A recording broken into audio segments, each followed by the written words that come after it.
Hello and welcome to the second episode of Afcon Daily from Wilson's World. The Cup of Nations got underway yesterday with that 2-0 victory for Morocco over Comoros in Rabat, but the big news had come the day before with the announcement by Patrice Motsepe, the president of CAF, that the Cup of Nations going forward will be on a 4-yearly cycle. So we'll have the tournament as planned in Kenya, Tanzania and Uganda in 2027. There'll then be another tournament in 2028, and then we'll go 2032, 2036, 2040, and so on. So it'll follow the same cycle as the Euros and the Copa America. Now, I understand the desire to standardise the calendar.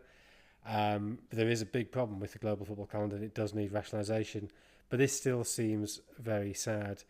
There will be an African Nations League following the model of the UEFA Nations League, which will come in from 2029, which should help try to make some of the shortfall of competitive football and of revenue.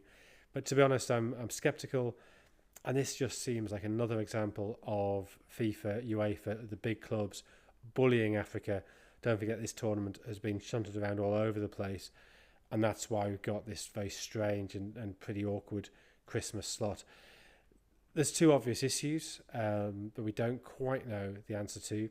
So one is, when is this tournament going to be played? Is it going to be played simultaneously with the Copa America and the Euros in June, July?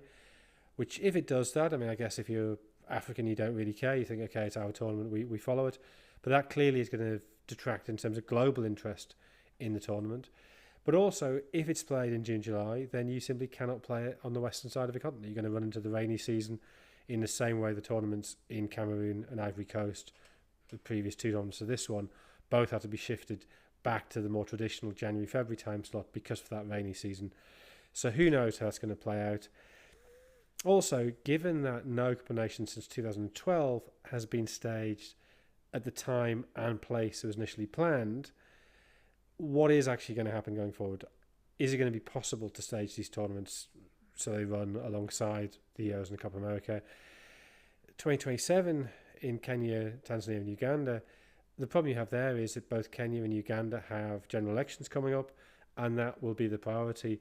And so in terms of getting the infrastructure ready, then I think there's reasons to doubt whether that will happen. Anyway, the first game, it went pretty much as expected. Comoros defended very deep, defended pretty well. They frustrated Morocco, for whom Sofiane Rahimi missed a penalty. Then Brahim Diaz scored 10 minutes after half-time, before that absolutely stunning overhead kick from Ayoub Al-Kabi made the game safe with 16 minutes to go. So 2-0 to Morocco, the hosts off to a winning start. Achraf Hakimi coming back from that injury that he sustained from the foul by Luis Diaz. He didn't play a minute, but hopefully he'll get some minutes before the end of the group stage and be able to play a full part in the knockouts. But Morocco, I think, it's pretty much where you want to be when you start. It's a fairly comfortable win. They've played pretty well, but there's clearly room for significant improvement to come. Tomorrow, we've got Egypt kicking off their campaign. Of course, Mohamed Salah, his quest to win a first international trophy, is one of the big stories of this Cup of Nations. So they begin at 5 o'clock UK time. They play Zimbabwe. Salah, he's 33 now. I think the clock is beginning to tick for him. I think there is frustration within Egypt that he hasn't played better for the national team. But often he's been isolated. He's been the best player in an otherwise fairly ordinary side. And you remember, for instance, the Carlos Queiroz team, which is very, very stodgy. And if Salah didn't score, they basically didn't score. There is now a bit more emerging talent. I don't think we're back to the levels of 2006 to 2010, but Egyptian football is slowly getting back to a position of strength. You've got players like Omar Mamouche, Emma Mashur, Mustafa Mohamed, Ibrahim Adel coming through. So it's not just about Salah, but obviously it is still primarily about Salah. A couple of problems for them, potentially. Centre-back Mohamed Abdul Monem has a cruciate ligament, so he's out and is pretty much irreplaceable, I'd say. And also the goalkeeper, who's been a national hero for a long time, Mohamed El Shanawi, is now 37, and I think there's just a sense he's beginning to show signs of age. Can Zimbabwe shock them? I'd be pretty surprised if they did, to be honest. They should be delighted to be there. They're missing Marshall Munetsi of Wolves. Wolves say he's injured. He says he's fit, but Wolves won't release him. He can't go, and he wouldn't be insured. I mean, Zimbabwe will sit deep. They'll do much the same as Comoros did against Morocco. Maybe they can frustrate Egypt, but I still think this should be a fairly comfortable Egyptian win.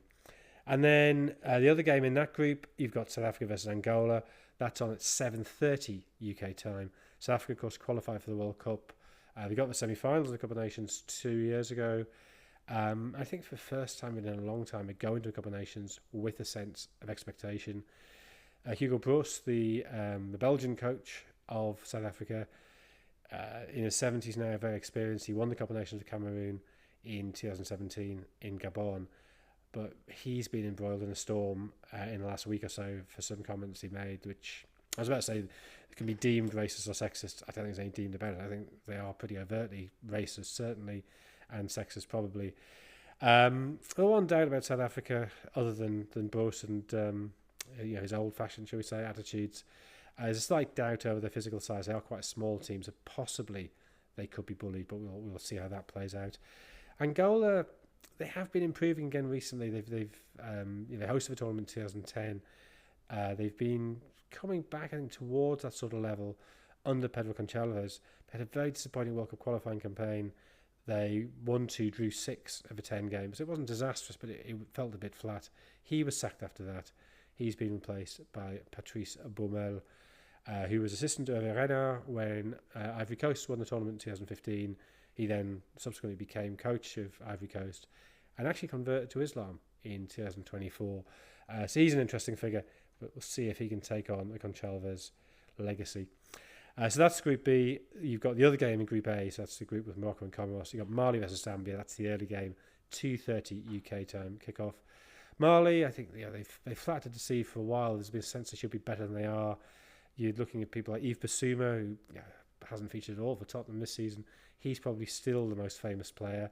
Although I think there's a sense that Malian fans are pretty frustrated, maybe just as frustrated as Spurs fans are now. Kamori Doumbia from Brest, probably their real creative hub. Tom Saintfiet, the Belgian who did so well with Gambia at 2 tournaments ago, 4 years ago.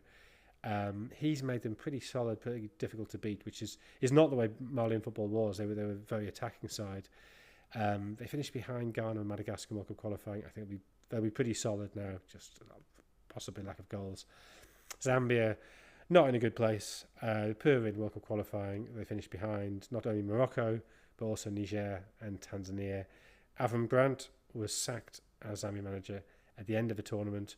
The government stopped paying the players, citing their underperformance, which is probably not ideal. So chaos there. Moses Sishone is now in charge. With Grant leaving, Fashion Sakala, who'd fallen out with him, has come back. And that does mean they've got pace up front, not just Sakala, but Patson Daka. But whether that pace can break through that Malian defence, I doubt. So I think that could be quite a slow burner, shall we call it, to start off with. But we'll see. So thank you very much for joining me, and we'll see you tomorrow. Enjoy today's games.